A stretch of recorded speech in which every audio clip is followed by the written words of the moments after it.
You're about to hear the recorded audio diaries of Michael Swain, Adam Ganzer, and Abe Epperson, transmitted to you from another dimension through the wonder of podcast technology. Lost in the multiverse, they have to dig into a different piece of multiversal fiction each episode, in the hopes of finally discovering a way back to their reality. How do they know this isn't their reality? Because one of them is being a real asshole. Will our heroes ever make it home, or will they inadvertently explore our obsession with multiverses, alternate timelines, and parallel worlds, and tie it all into a conversation about postmodern art, pop culture, and what it means to be a human right now? This is Escape from the Multicurse.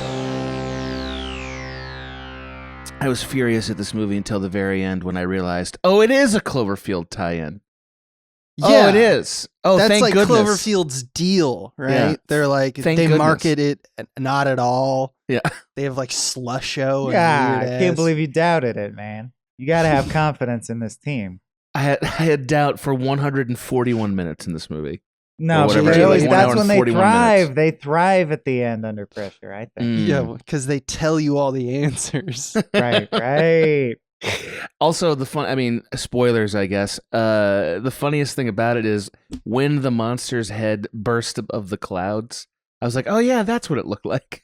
Like, I forgot, like, you know how you're supposed to expect it? You're like, oh, I'm looking forward to that monster.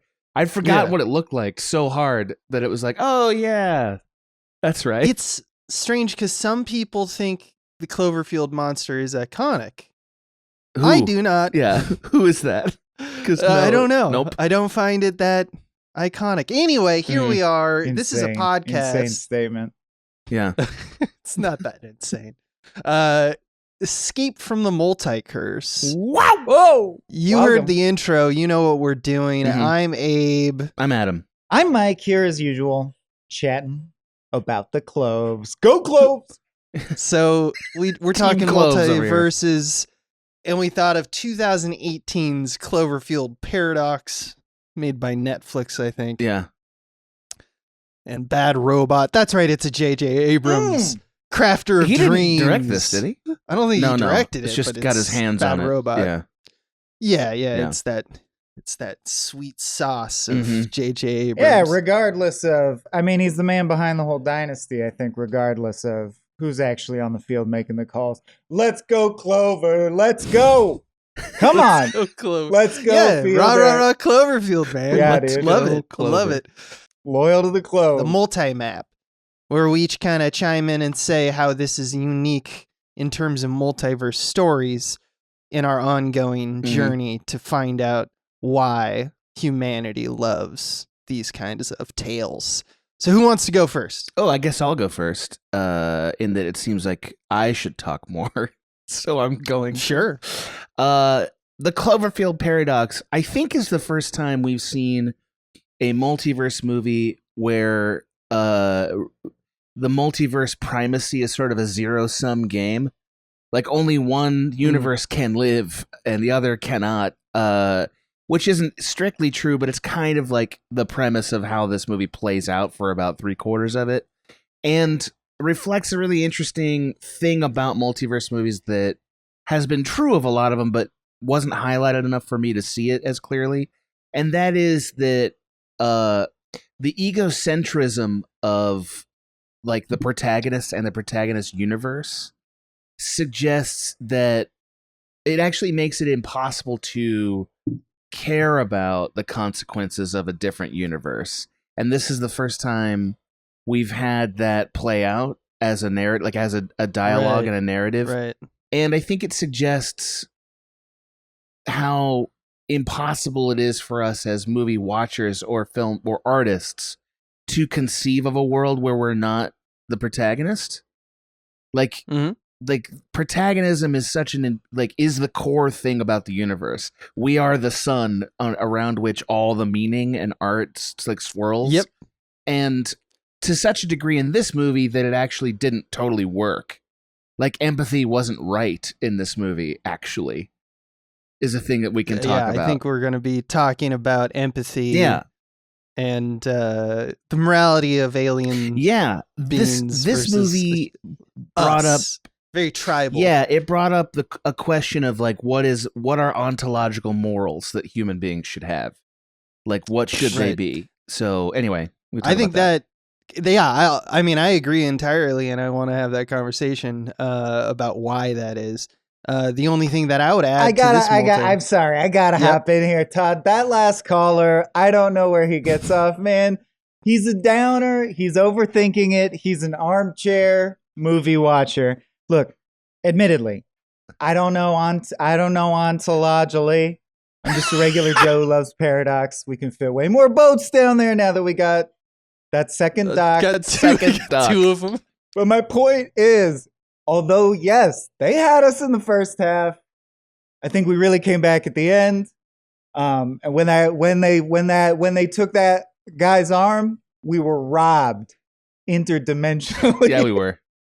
Yeah, man howdy. Boom, blasted. Boom, blasted. Yeah. Bit blast, boom. I'm And that's thrilled by again that. Michael Swaim with That's the I play-by-play. just had to. Hey, you got to support. And the I team. believe also Yeah, you are now hey. Todd. If we accept the first thing you said, you interrupted Yeah. you as Todd. So just adding that to your, just putting that out there. Go Yeah. Cloves. Yeah, go Cloves. Go Cloves. Cloves. Loving it. Yeah, I want to add on. I want a dog pile here. I want to get in a big pile with you. Great. Unlike most other multiverse movies, time travel stories, all that stuff, the multiverse in general is just attacking. Like, because it's a horror movie, because of how they want to do it, we're like, the whole message is we're woefully unfit to be meddling with the natural order, and it just destroys everything and unravels reality. So we don't talk about how fucking around with time travel or dimensional machines are looked at as natural or unnatural. That's something a lot of, like, for example, Butterfly Effect, Event Horizon, those talk about that. But Marvel, for example, always sees it as natural because typically someone can be an usurper, someone can be like reaching too far, but the magic, the dimensional, seams being dissolved or however that's done depending on the character is based on an identity of a person, like they're a mutant or a wizard or a god or whatever, and it's not seen as unnatural, it's seen as just a part of life. This is straight up just seen as you're meddling with shit you shouldn't, because frankly it's beyond you as a little it's tiny holy ant, ground, if you will. and so you're gonna get squashed, and that's what they're setting up. Butterfly Effect kind of did that in terms of like, it's just too complex for someone to get through. And Event Horizon, it's a literal dimensional. You need hellscape. defense. You got to set up the defense. He's right. He's right. Bait blasted. Bait blasted. Great. Bait blasted. Great. Bait blasted. Love it. I love this character. Once O'Dowd lost that arm, you knew our passing game was going to suffer. I mean, that was his throwing arm. Still, nice flair. There was a lot of flair. Also, he had pretty nice bones. Good flares throughout. When you see the inside of his bones, you're like, that looks all right. I forgot. I honestly thought it was a beige stump, but you get the whole bone, the cell horse bisected window. Yeah. It actually looks tasty. Yes, it did. It looked like we salt that up. Like I'd lick it. Like, would you lick? I'd lick it. No, I probably wouldn't, because I'd be afraid it would know. He's the guy from Once, the right? arm would know. That would concern me. Yeah, that's true. Wow. He's looking down at it like, first deflate gate, now this. Right. I'm getting the sense that you don't have much to add to the multi-map. So let's move on to Versus on Versus, where we take kind of that jumpstart conversation and dissect it a little bit more, like so many wires in a way. Yeah, that's right. So many wires. Yeah. So like, yeah, it's a body horror movie. So, I do want to have the If you deeper conversation, obviously, but like, can we do a little bit of movie talk first? Because I feel like everybody. It's some hilarious authors in this movie. What is the tone of it? Would you say? I don't know. Chris Dowd is a huge swerve. Like, yeah, like almost like throwing a wrench in the Right. gears, And I don't blame kind of. him because it's not like he didn't like take over the No, movie. he's doing his it's job. Like, yeah. him and what happens to him vis-a-vis his arm Right. gets sucked into. So there's this calmness of demeanor, but other people are very serious and very involved. Other people are like just distracted with other random drama. Like it doesn't follow that. But like, let's talk about the arm in the room. The arm is so dumb, guys. Everything in this movie. It almost ruins the entire movie. The Addams family ass arm. Can it see? One, can it see? And two, is it sentient? It is sentient. Like, it understands things. It has thoughts and rights. So there's no operator. So his arm got improved is a thing we need to take from this. Like actually, it's just a new guy. Right. Like what we should do is get all of our limbs severed off, and they all have like better lives and get apartments and shit. You know, like right. We'd be like this Pixar ass kind of like hangout. It would be great. I don't understand why they offer that when all the other things are like very physical and manifested like, mechanically. Like it's just like, oh, it's very like gravity's without fucked that. Here. This I would say almost everything else that happens is because they got rippled through the universe, things got displaced. Right? So that makes sense. The worms are in his stomach. Okay. That's like a Star Trek. There's like a Star Trek episode where they're going through like a time explosion and there's little pockets of time, you know, going faster and slower.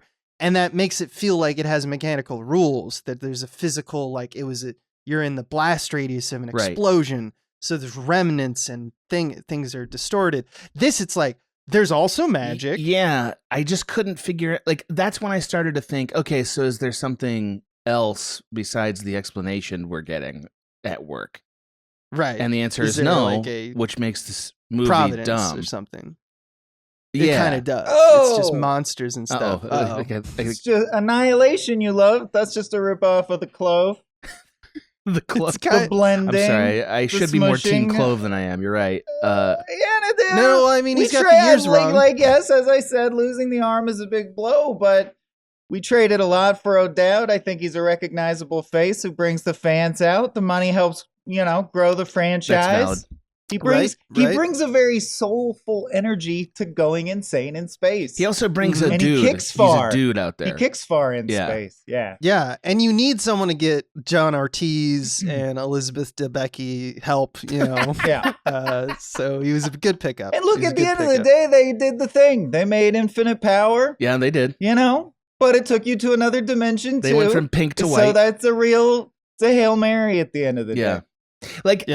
So I think this is a difficult line to draw as a filmmaker, right? Where it's like, okay, so fundamentally everything about this premise is silly. You know what I mean? Like, except for, that there's an energy crisis. Like, okay, sure. But like, once we go into other dimensions, the whole idea is stupid, right? Like, but I think you get away with one absurd offer if you want to stay grounded in a thriller. And the problem is that once you start transgressing that, then it dilutes the thriller aspect. Because to me, once the arm showed up, I was never scared again in this movie. Like, just full stop. Right. Never scared.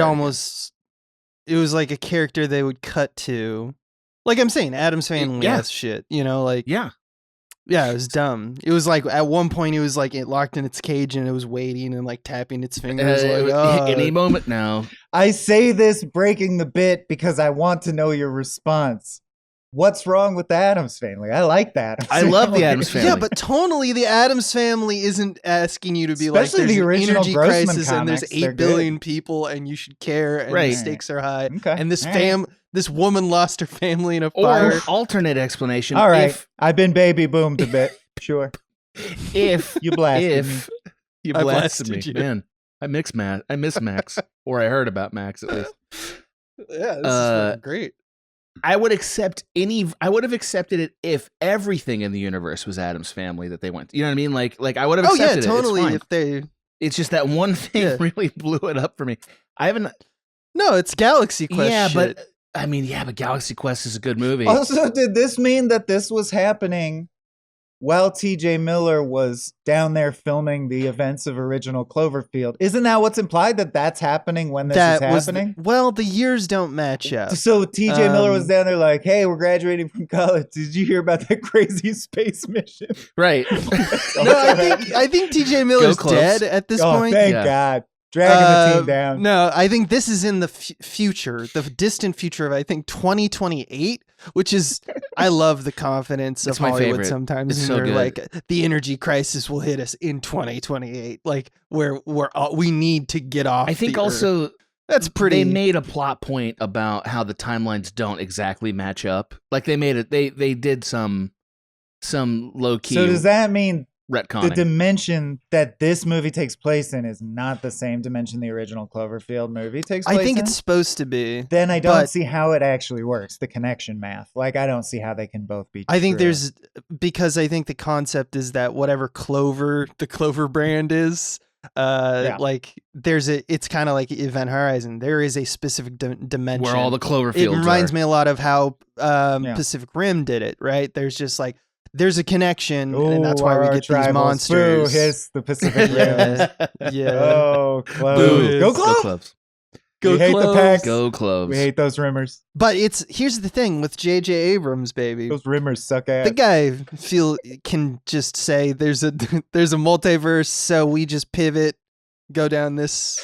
It's just a writer's dream. I just right? think it's a bad call, man. You know, I call him JJ because he must be just joking with these plays. I think we Just got to swap him joking. out. No. Yeah. God Get damn. out of He here. needs to go back to Yeah, spring. J.J. I mean, I Abrams. think it's by this point. I think the front office needs to move on. You got the And I guy. think they may you got have. Donald I don't know Logue, what the he's guy working on. from Grounded for Life, as your prophet of doom. Bad call. That's Bad right, call. Donald Logue.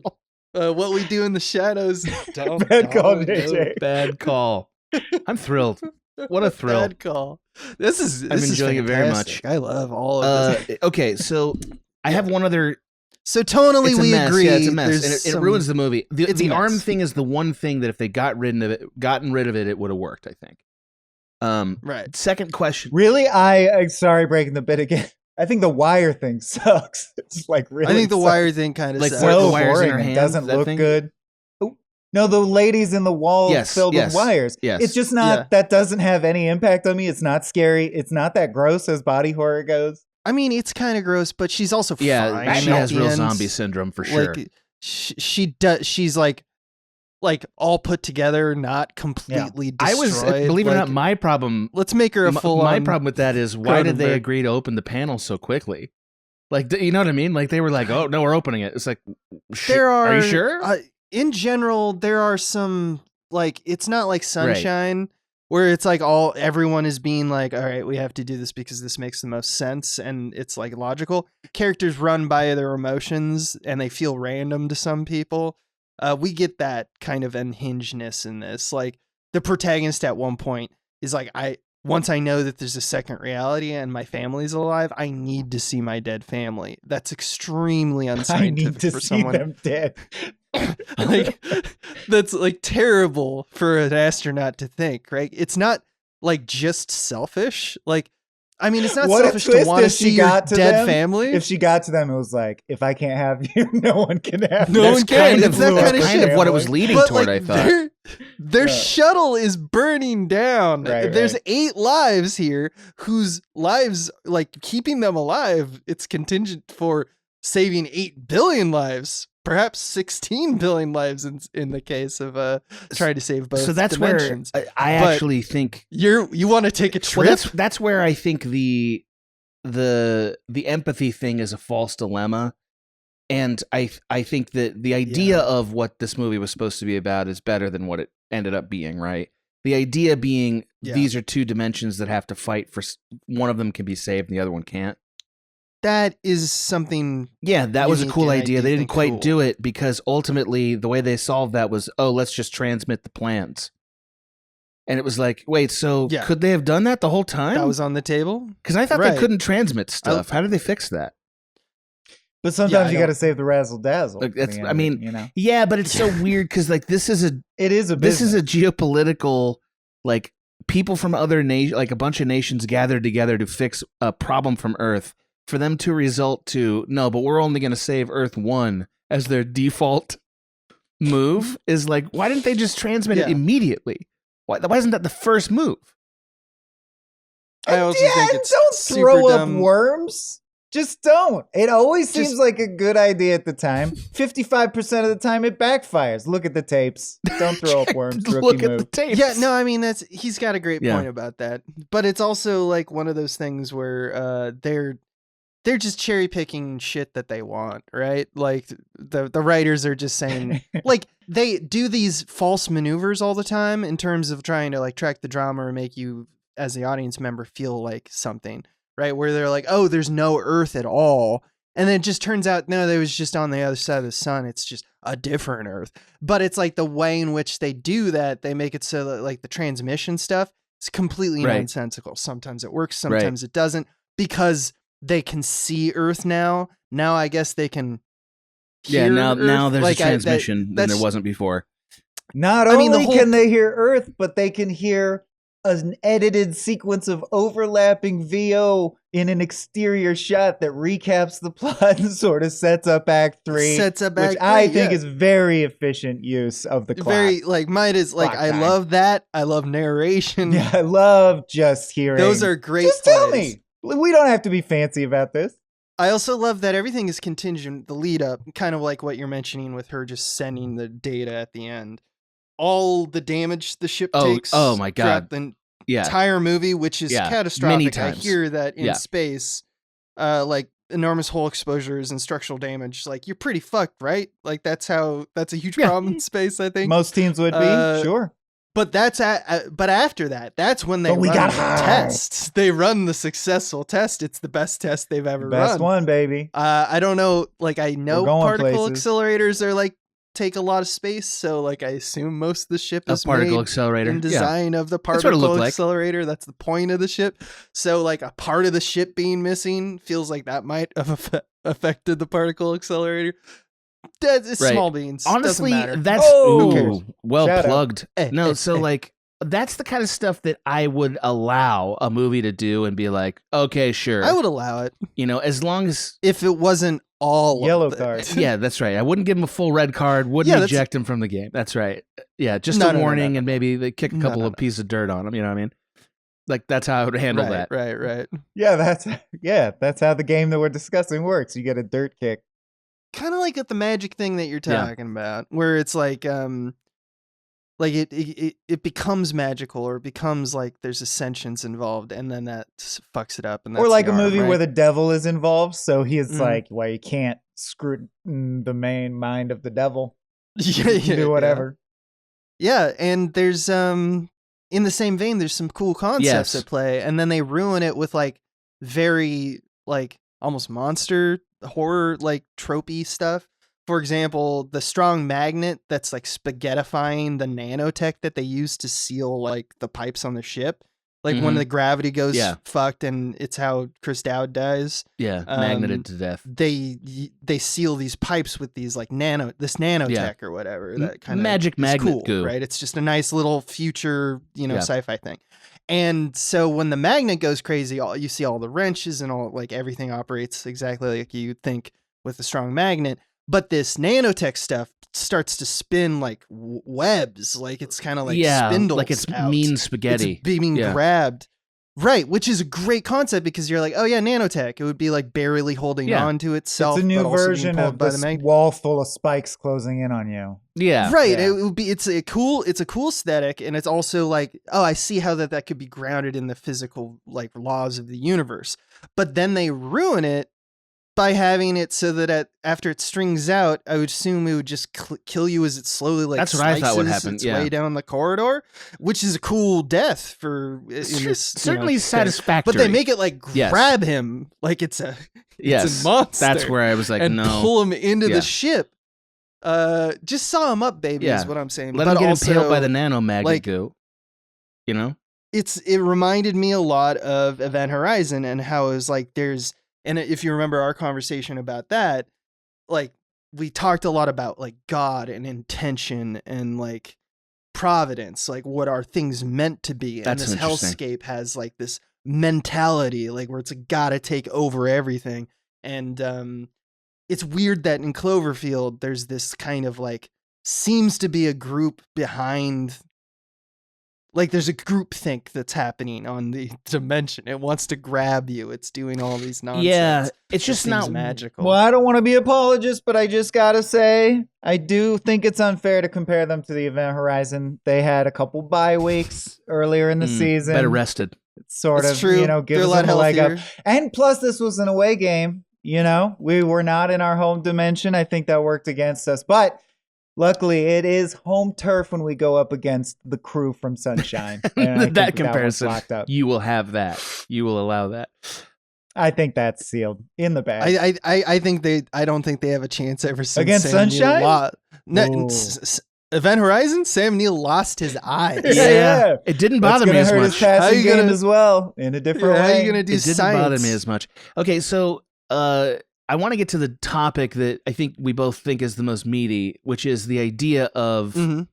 is there a prime multiverse, and if so, is there such a thing as Right. empathy for the other multiverses? You know what I mean? Right. So It's rude to say both because you're implying only two people are contributing like substantively to the conversation. And I think that's mean to Todd. I I'm think sorry, Todd. Todd's saying good stuff. Yeah. Oh, it's Todd now. He's just Yeah. embraced it. Right. That's good. That's good. So I think I'm trying to like work it out because I haven't got the theory fully fleshed out in my brain. But this Mhm. movie wanted to set up a situation where both universes had a gun to each other's head, right? Where Right. for one to survive, the other one has like 8 billion people have to die. But in a twist, there's also a personal grievance where this one person might put their home universe into smithereens just to have their family back. Right? And they make this statement at the end, like that's in a video transmission that somehow they're able to do, which, okay. Where they essentially tell the version of them that survives in this other universe that they intruded upon, you need to hold your family close and hold on to them as long as you can. It's the only thing that matters. That's all there is. That's like that. She says that twice. That's all there is. Right? Now, It's a standard, safe, true, wise thing to say. You're like, yeah, people like kids and their family. every sure, movie we can all ever, get behind that. but every Yeah, movie it's ever is built on some primal quadrant. cliche like that. Every single one, Yeah, right? right. Yeah, Kind yeah. of. And then Kind of, that's yeah. not. I think it's the modern manifestation of like tribal rituals that reinforce social norms that we Agreed. all agree. So you that's know. where Yeah. I have the question of That's what I'm saying. if that's true, do we think she's doing the wrong thing for going back to her own absolutely. dimension? Well, it's interesting because today I also just happened to watch the DS9 episode Children of Time, which is the same dilemma with like a colony that they found and then unfound. And Rick and Morty, right? Yeah. End of season 1. I think the question is more, they're real, right? And that whole universe is No real. question. So doesn't either universe equally valid to go chill in either universe and let the other one die? Like, Mhm. how is it worse to save the universe you just happen to have Right. originated from? Well, and How's that's that why they better? have the magic ability to suddenly transmit the plans, because otherwise the dilemma Right, so wouldn't they have can do worked both. out. Yeah. For exactly the reason you're saying. pulling out miracles Yeah. at the last second. That's this So, team. but there's an interesting moment where she tells her commander, Niels, I'm going to go to this planet and I'm going to save them. And then he says, what are you going to do when they get there? Like, that woman's still there. Like, they're not Yeah, your kids. valid. It's just a valid thing. So let me ask you this question. If it's more important to hold on to your family and loved ones, is it immoral to kill that woman? I mean, that's the question. We talked about WandaVision, and in that, she is the villain because she's usurping other timelines. In this, it's seen as the good thing to do because or depending on how you think of it, it's at least kind of like gray. well, do we know but if the there's a Clover- celebration of it, certainly. at Also, the is end the of film. monster outbreak happening in Universe B? Not that we know of. It's not We clear. don't know both, But I do but think we know it's a one of them. confusing stakes. Like, what's the game where you have 3 cups and a ball with stakes? Because you're like, the whole world will die, but who cares? It's intimate. It's about our Right. family. But also, monsters are going to kill everything. So who even cares about her family? Like, it's Right. over. I do Yes, love that it ruins scene everything. where he doesn't know anything about her situation. He doesn't know about like that they caused the monsters. He like the boyfriend just knows that like there are monsters and she's coming back, and he screams in the phone 900 times, "Don't let her come back!" It's like, space. is it really that bad? What are they gonna do in really space though? Well, where is she gonna go? That way you won't have to see Where's this she gonna monster. go? Is that the idea? You don't have to see it. Yeah, he doesn't know that she can like phase between dimensions Right. right But now, and we're not even sure she can. did you notice in that scene when her capsule's coming down, you see that dude with the Cloverfield team colors painted on his body float by and depressurize in space? That is a real fan, my friend. So Doesn't care Lifeless. about the elements. He's out here. Nips out, painted. so briefly, Nice. and I know this is like a little dumb and philosophical, but I feel like it's a good question that multiverse movies always want to ask, but usually don't. Is it more important to have an intense connection that you with a few people that define what your life is about, or to have an impact on a bunch more people without that intimacy? Which one of those things is more valuable? Do you think this movie's asking I think that it's question, or just accidentally brought it up in asking your it. mind? It's kind of bringing it up, but it's kind of accidentally asking it, and then refusing to answer it. I think there's a utilitarianism that Right. we're talking about here. There's a greater good versus like what we've been calling tribalism, though I'd argue that you could lob that at both. But there is this inherent kind of thing where it's like I don't know. I think a lot of people would be like, no, I like to look at it kind of cold and like, yes, there's statistics, but it matters. 8 billion lives is better. Like at one point she says, wouldn't you kill 3 people to Right. save 8 billion? I would. Right. Do you think she's right? Would too. That's an interesting way to ask that But question. would it include? And then, of course, they're asking, right? Even if it was the top 3 people you love most in If the it world, was your 1, family, 2, and 3, yeah. or whoever The that cutest may be. dog on the earth. No, I would think whoever's closest to you. I'd murder hella cute dogs to save. Hell, Not Not you guys, heard but it someone here I liked. first. Yeah. some good guy. Yeah. Theoretically. after all these years, I finally got Swain to say what I wanted. No, so the reason I ask this is it's a question the multiverse brings up by extension all the time, right? Which is It so has if to. there's infinite numbers of people, right? Which there's also infinite copies of the people you care about, right? So which one really does matter more if all of them are replaceable on some level? See, I feel like logically, instinctively, it's almost self-evident that they would all matter equally and no one is special, just like I'm not more special than another human on Earth. But Right. it's funny that almost every multiverse dimension is like, no, ours is the chosen That's right. correct dimension. Yeah. There is, because you're supposed to root for characters, Yeah. and characters come from places, Right. singular, They're made. from- not plural. and as then in, also like, I think from there's a multiple. decision of the balance, like all movies or most, they're cynical movies, but we're all behind like good is good and bad is bad and help is Sure. good. But there's a big difference in the balance between nuclear family as the unit of measurement of that versus Right. how the social contract of all of society is the unit of measurement, like Francis Ford Coppola and his whatever it was called, I forget already. Megalopolis. It's like, this is what society should be. And this Yeah. is like, just take care of your family in the middle of the apocalypse when all else falls No. apart. Like both And are I- true, but they're in conflict sometimes. I know what Adam's getting at too, because like, I don't know. I think what the interesting dilemma of that is like over the last 20 years, over the last 40 years, over the last 60 years, I think that answer changes in terms cultural. of like what culturally movies will say. I think at all times there's exceptions to the rules. There's always an outlier, someone who wants to be, contrarian to their own society or contrarian to the past or wherever they are, or they just have a good idea for a movie. But you see the trend as in, with the Marvel franchise being like probably the most, obviously the most lucrative and the most recent, like just finger on the pulse kind of like regurgitation back to mass like audiences. You kind of get this feeling that there is a kind of tribalism. It matters more the people who you know and are close and you hold them dearly, and family, and there's this fear. I think it comes a little bit from the Of fear course. of others Like I think there is it's easy to go, no, you don't fear the others, and it's a needle that switches between throughout time, and for different people, obviously it's very complex, but like there's times for like, I don't want to always bring up 9/11, but like when 9/11 happens, you could just see in how the movies reacted to that. There was a kind of like, we hunker down and we're now, it's us, baby, it's family, and all the other people. My counterpoint to that is no one on a narrative level can accept the Star Trek conclusion if they lose their special people.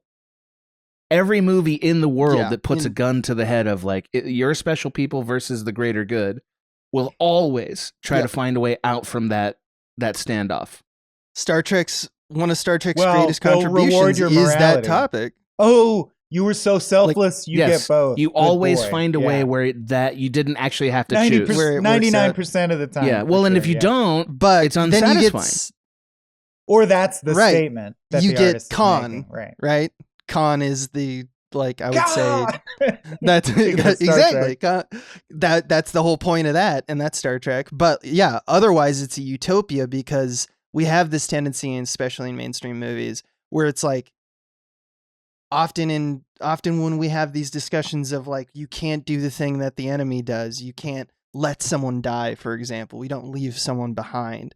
That concept comes from this like emphatic, our hero will be able to pull it all off. That's what makes them everyone lives. That they don't have to live. That's why they're so heroic. And that's the fantasy we want to take part in. But when we are kind of shook culturally, I think we have things like this that are darker in tone and say, no, it's all kind of fucked. This feels like a doom scrolling movie. I think in a way it betrays something that is not good about us culturally, that is irreconcilable. And that is this sense in which we have to assert, but me and mine first. Like, sure, I agree with these utilitarian things that are, or even logic that would dictate other groupings, or that even these other people are just as valuable as me, right? But I'm only willing to accept that logic if I don't lose. If I lose, I can't accept it. In the first world, there are special ones. We all want to be good people genuinely and want to think of ourselves as good people. But I still want cheap meat and internet and all, I don't want my life to change so much, but I do I feel bad. I think that's where a lot of people are in their journey. I mean, that's another, how people reconcile with this issue is a whole other can of worms. Well, that's where the whole, body but you live in society, so fuck it. Is I think that's a defense mechanism against the guilt that comes with that. Yeah, no, these are all responses, valid and invalid depending on how you look at it. To the slow realization that I think is rubbed in our face more as we become more globally connected, of like, oh, buying my phone means a bunch of people suffer. I didn't know that. Now I do. It's hard not to sometimes think about that. Well, you've put it in economic terms, and that's valuable because we do turn that off as much as we can. But also, I would put it in less popular terms, like just which political group. So there's 4 Hitlers. is the wrong group. You know what I mean? Like, or which group of people is the less sympathetic group? You know what I mean? Yeah, on that Star Trek. I mean, this is a thing we all have to navigate. We all do it, right? Mm-hmm. And the multiverse is a safer way of doing it on a philosophical, on it's which a Socratic Star Trek? way. Are you thinking of a specific episode or series? It's a free canvas. No, I'm saying not Star Trek. The multiverse in general allows us to play out the theater of othering people, so I have my tribe and keep them safe. I want both. I want both impulses.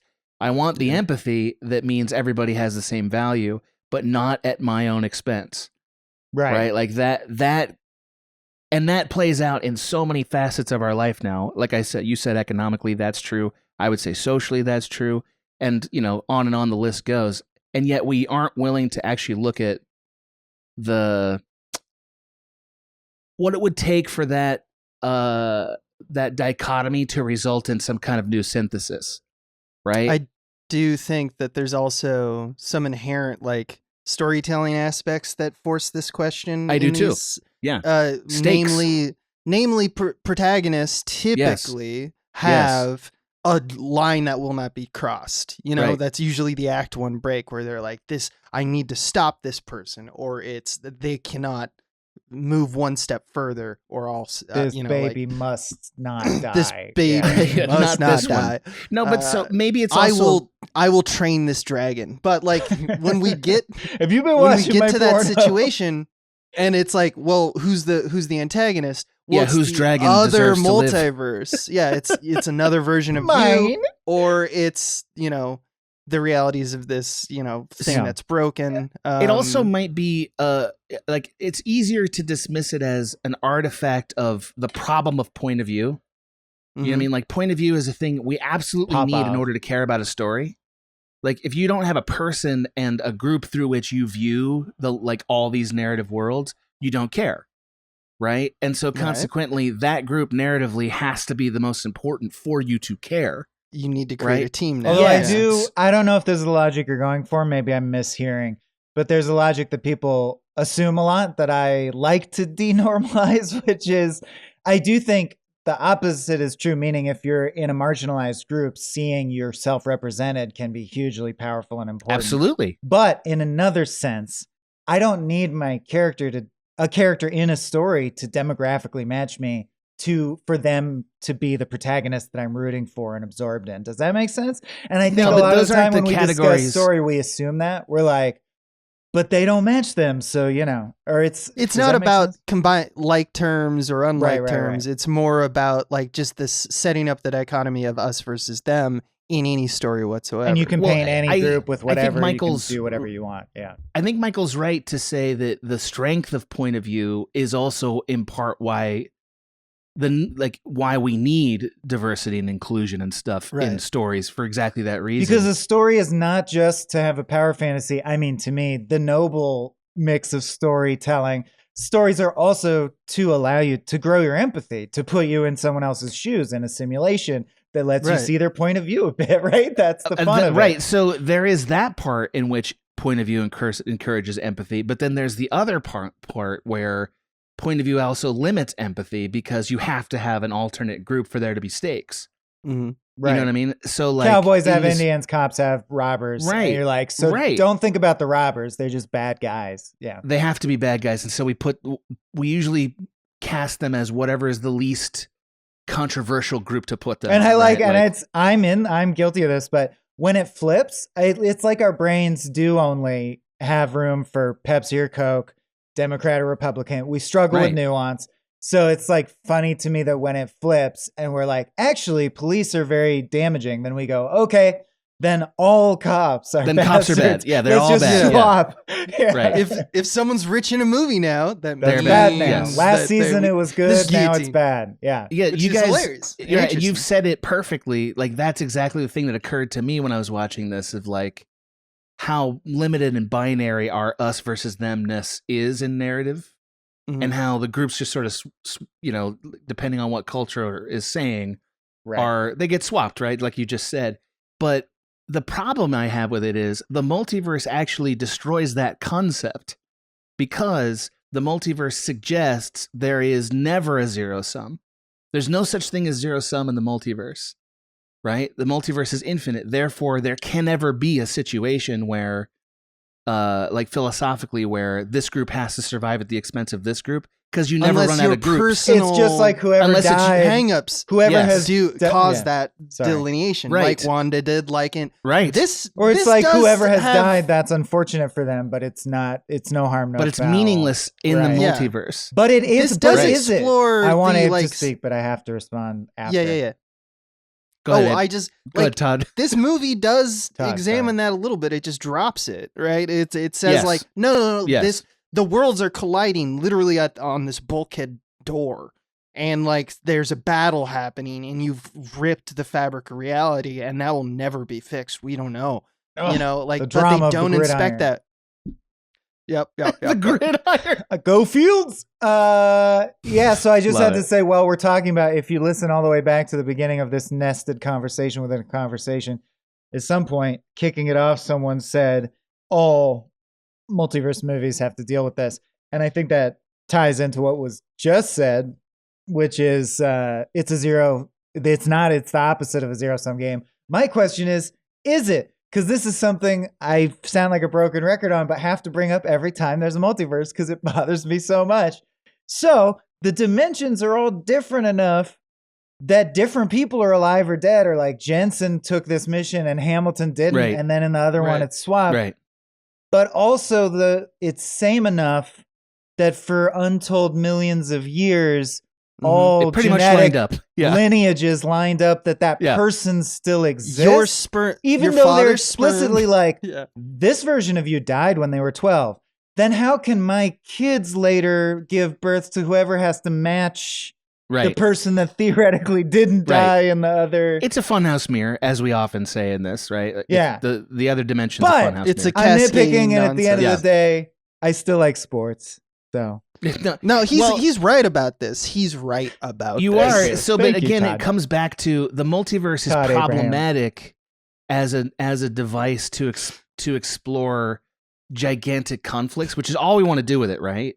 Like, Right. with the exception of Everything Everywhere All at Once, almost every multiverse movie is like, how big of a scale can we make, right? But the problem is that fundamentally the story starts with the lens of one person, right? Or one group of people. And when that's true, it always limits our ability to think about the infinite repercussions of things, which therefore distorts what those other groups have to be, right? Mhm. The other group has to be a funhouse mirror, because if they're not a funhouse mirror, if it's just a race of lizard people, it's not comparing apples to apples anymore. Therefore, I can't care about the group that started this because mission. well, it we're would just dumb be like going to an cavemen. alien planet. Like if you teleported to another dimension and they're like, everything's different in this dimension. Like you won't Right. meet mirror. It's Right, just it's everything's meaningless. different. Yes. You'd be like, well, that's the same as if we went to a different country, a different planet.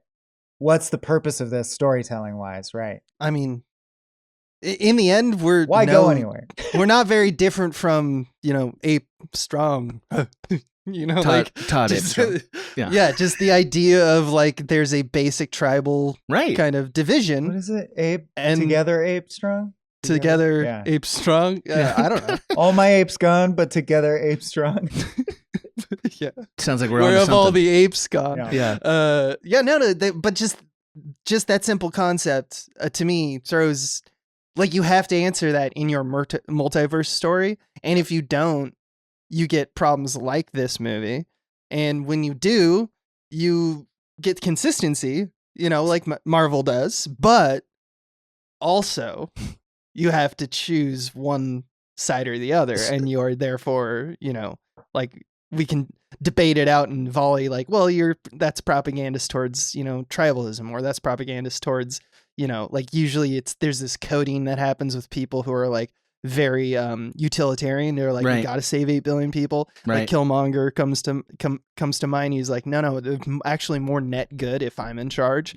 And it's like, no, but you're not the Black Panther. Ra's so al no, Ghul, same gimmick. yeah. Same gimmick. I'm gonna same kill gimmick. everyone, but it's good that I'm doing this. Well, and that's Right. That's where we rarely see a protagonist or a the good guy being the guy who's like, let's save 8 billion people and Well, not the kill good guy's 3. always like, it's never like, no, I disagree. I would make the other decision. In the case of Batman, like, yeah, it's always, yeah, it's nuanced. it's always, I'll just save. Trick question. I'll do I'll it. save everyone and unilaterally. do both. And it's so, like, but well, all right, usually good for that you, trope Batman. involves another trope that's interesting about human subconsciousness, and that is self-sacrifice for the greater good. Yeah. right, right, but then that- you get rewarded, meaning Kind of Yes. to me, the main one is Yes. Doctor Strange. Doctor Strange is like, no one will ever know that I was secretly self-sacrificial time, Jesus. And then Right. even in the end of that, they undo it, and they're like, everyone does know. You're so cool. They elect you president of Wizards, Harry. Yeah. Well, certainly Everyone he claps. benefited. He certainly benefited, and in that respect, it's a little like, I don't know, but like the fact that it works, right? That's how our math works on empathy. That there is always an extraordinary person who is a self-sacrificing person who somehow forms this synthesis in these two competing elements, right? Of empathy versus the group. I think you did it. I think you deconstructed empathy, and we should no longer be empathetic. Yo, hot finally dog blew it up. guy. Hey, I finally did it. slush You over finally here. did it. He's out of here. Hey, can I get a He's slush over and a nacho? Kiko! You guys, these slushos, man, there's a whole lore, my man. Yeah. Yeah. There's Slushos. You can taste there's it in comic the books. in the drink. It's thick with lore. There's like a Bazooka Joe. And it all makes sense. Cartoon, It all connects. and it all That's what's connects. great about So it. like there was I took a critical theory class in my undergrad once upon a time. box. And and one of my favorite subjects that's kind of not popular or in fashion anymore is like archetypal studies, like basically finding archetypes and like archetypal myths in story. And for whatever reason, the multiverse stuff always triggers the archetypal brain in me. That's like finding these like metaphysical tropes that tend to be religious in nature. They're not all religious, but often they are. You know what I mean? Like this one's obviously Christian, but like there's others that are not, right? Like Right. And how much we repeat those cultural understandings in the way we form stories. Gandalf, Yeah, Gandalf, right? Merlin, Like, and those are Dumbledore. all Western stories. If Yeah. you traveled, Love it. if you traveled across the Pacific, you'd probably find ones that are not as based in Christianity. Probably. Uh, We'll never know. Right. The point being, like, what the multiverse offers the possibility of constructing the narrative case differently, and we never choose to do that. No. We never choose it, and I'm waiting for the storyteller who figures out the different thing. Well, it honestly could be in a framework like a story much like this. Yeah. Because it forces the question of like, well, what is zero sum about this? It has to be a multiverse versus multiverse story, Right. or like like one universe, one dimension against another, vying for the same space. Because otherwise, you can't have that one-to-one comparison or force that connection. And you can always allow your characters to do the thing where they're like, well, they're not my family, and like once that threshold is crossed, you've now drawn a line in the sand of, what kind of movie you're going to be. Yeah, I'm waiting for that too. I don't think people like movies that have like a protagonist who believes in like, I gotta save my family, and then another protagonist that is like, I gotta save all of mankind.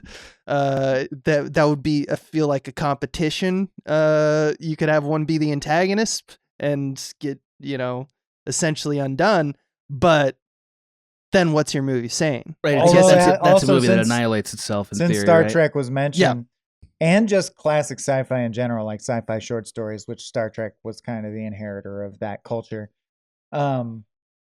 Man, needs of the many versus needs of the few is maybe the most frequently like thing around which a sci-fi philosophy thing is built. It has It's to But it the be. only most common works. trope. Yeah. It only works with a group of people that are Star Trekky, right? Meaning, like, Kind of. it works when people are so logically evolved that they're not restrained by the things that actually govern our Well, I think it decisions also every helps day. that it makes it an abstract philosophical question Right. like the trolley problem is a much less fraught conversation than sitting across from someone and going like, so Palestine or Israel, like whose life is worth more to you versus the bleep blops or the Traff McGanns, Yep. So like, That's why the best sci-fi is Speaker for the Dead. well, so another that's interesting why. entry in this, He's evil. another the interesting monsters. entry in this lineage is Ender's Game, which I know Swam loves because No, that Speaker for the Dead is Ender's Game Part 2. Is the better Yeah, Ender's better. Game. It's Yeah, that's way what I better. mean. So I thought that the end of Ender's Game. You are forgiven. Thank you. I needed it.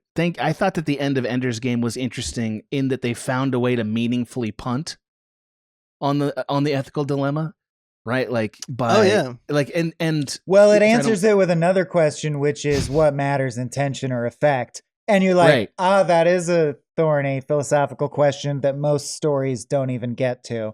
So it's like, it's an interesting thing because it does a basic philosophical trope, and then its big twist is, I mean, even that is nuanced, and you're like, oh yeah, it is. Most stories don't even get that far. yeah. Anyhow, again, I want to acknowledge that all three of us are pretty Western civilization brained. Yes, So like, yes. no doubt there are other narrative tropes that exist us more at it. commonly that we don't ingest as much. I actually would like to see more of those. Especially, I would like to see more of those in a multiverse context to see like what that would be. Hopefully that comes across my desk somehow. I bet somebody get will on it, recommend listener. one. Yeah. Yeah, I'll make be a thrilled. movie. Yeah. Just as long as it's like mostly white guys, right? Got him. I don't endorse And that's that. a slam dunk. Boy, I don't Todd. endorse that.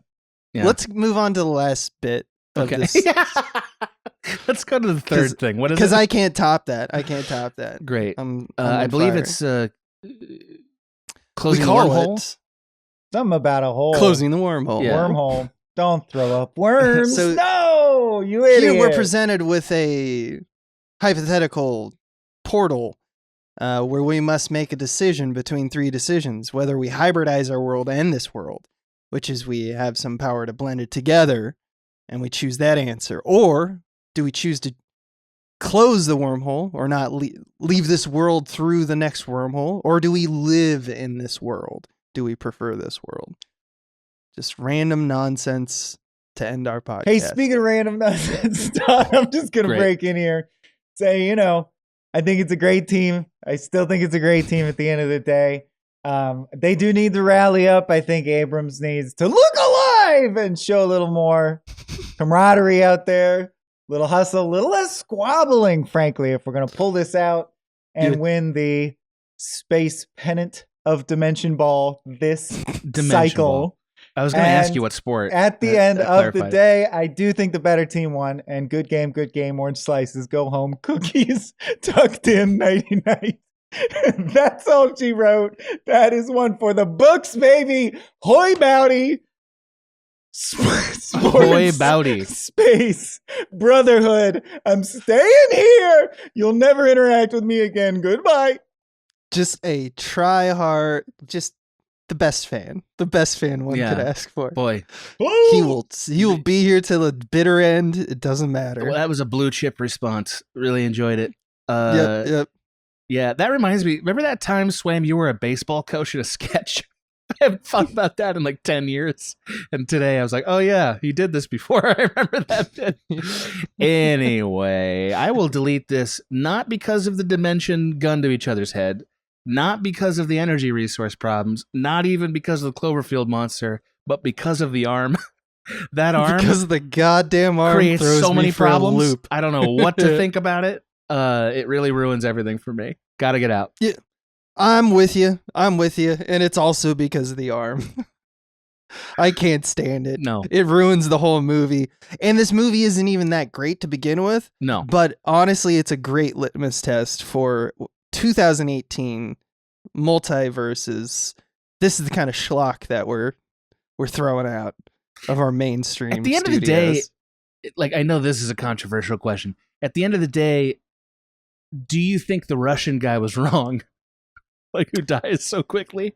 whose was he eye wrong? had his yeah. own mind of its Yeah, own. what was just going like on with his the- eye? I don't know. Yeah, I don't know. Yeah. It's his other eye. Yeah, no, he wasn't wrong.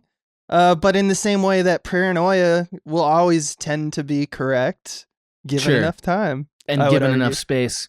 you know? I don't think he was like thinking scientifically. Again, don't like movies about scientists that do think very unscientifically. It's kind of a frustrating. They think thing. like a normally emotionally driven character in a Yeah, normal they're movie. Yeah. like I mean, a scientist could they be aren't that. evidence first. They're like, scientists are like humans. I think this is true and this works with my worldview.